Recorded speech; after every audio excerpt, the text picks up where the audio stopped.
విద్యా బతుకు మాకు వేరే పని చేయాలని చేయలేం. ఇంటికాంచి వెళ్ళి బయటకు వెళ్ళి వచ్చిన దాకా నమ్మకం లేదు. ఈ లారీ వల్ల మాకు ఉండేదాకా గ్యారెంటీ లేదు. ఇంటికాడ బయలుదేరితే భార్య పిల్లలు ఎలా ఉందో, భార్య ఎలా ఉందో, పిల్లం ఎలా ఉందో, తమ్ముడు ఎలా ఉన్నాడు, మావ ఎలా ఉన్నాడని మనసులో పెట్టుకొని వస్తాం డ్యూటీకి. ఒకరోజు తింటాం, ఒకరోజు తినాం. దొరికిన దొరుకుతుంది. జేబులో డబ్బులు నిండగా ఉంటాయి, జేబు నిండగా, కానీ తింటాం కుదరదు. అలాంటి పరిస్థితుల్లో వస్తాం.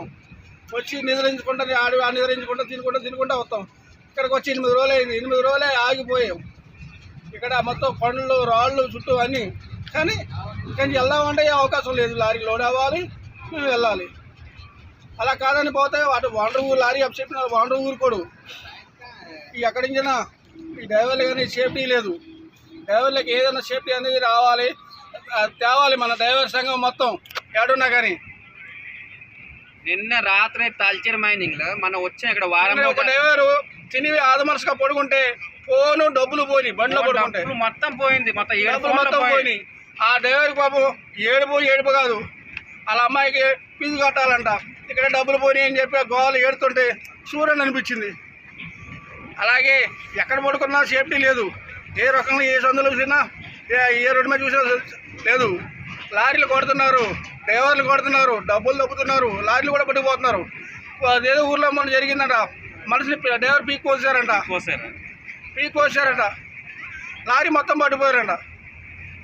అది పేపర్కి రాలేదు, ఏం దొరక్క పోయిందని వచ్చిందంతే. తాల్చేరు వచ్చి వారం రోజు తినడానికి వారం రోజుల నుంచి తిన్నామా ఉన్నామా, డబ్బులు ఏమున్నాయో మా బాధలు మాకే.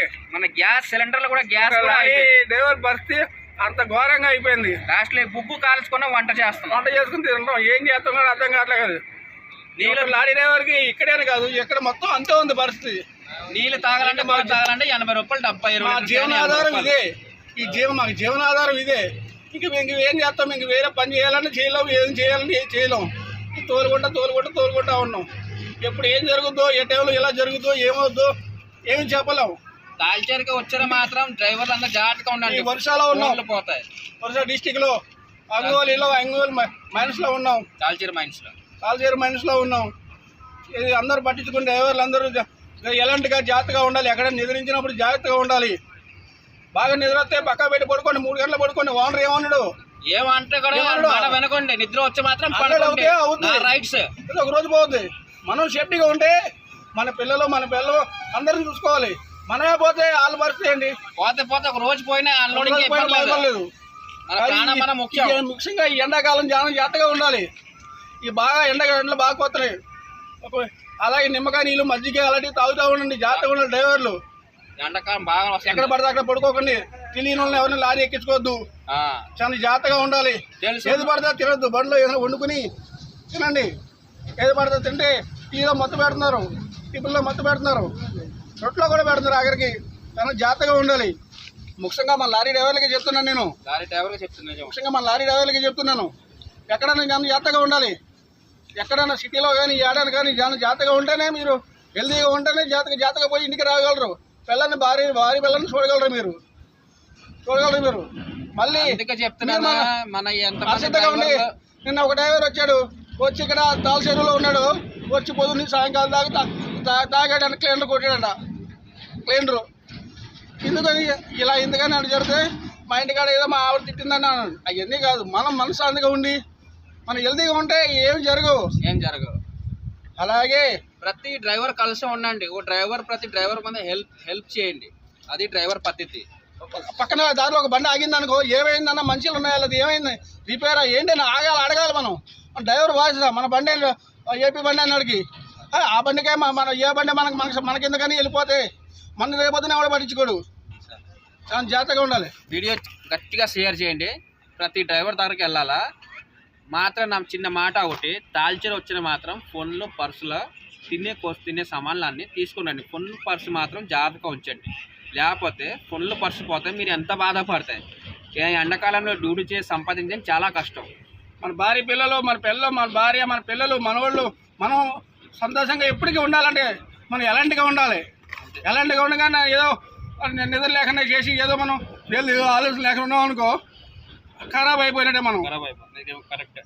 కరెక్ట్ ఎందుకంటే నేను ఎందుకు చెప్తానంటే నాకు ఆల్రెడీ నేను డ్యూటీలో ఉన్నాను, కలకత్తా పోయాను, కలకత్తా నుంచి వరుస నుంచి ఇక్కడ బొగ్గు లోడ్కి వచ్చి 8 రోజులు అయింది. లోడ్ కాలేదు, ఇక్కడైతే స్ట్రైక్ నడుస్తుందో ఎవరిని అడిగేది లేదు. లోడ్ ఎప్పుడైతే అప్పుడు వేసుకుని వెళ్ళాలి. మాది పాలవంచ బండి.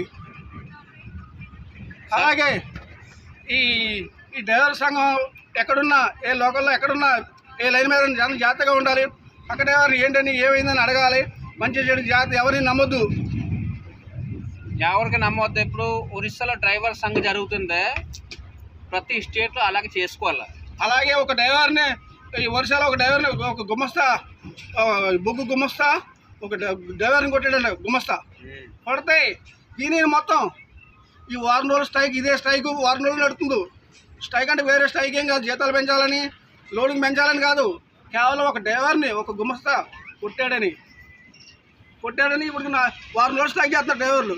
1-2 కాదు, వేలల్లో డ్రైవర్లు, లక్షల్లో లారీలు ఉన్నాయి. ఇక్కడ అన్ని ఎక్కడ లారీలు అక్కడ ఆగి ఉన్నాయి. అలాగే మన వాళ్ళు మేలుకొని డ్రైవర్లు అలాగే చేసుకోవాలి. ఎక్కడైనా మేలుకొని అలాగే జాగ్రత్తగా ఉండాలి. మీ ప్రాణం కాపాడుకోండి. మీ పిల్లలు, మీ భార్య జాగ్రత్త, మీరు జాగ్రత్త. మీరు చెప్పుకుంటే ఎప్పుడు ఇంకా 4 రోజులకైనా బతకచ్చు, ఎక్కడైనా బతికి పని చేసుకుని బతకచ్చు. ఏ లారీని తోలుకుని బతకచ్చు. మనమే సేపుగా లేక మనమే పోతే మన భార్య పిల్లల్ని ఎవరు చూస్తారు? అంతే.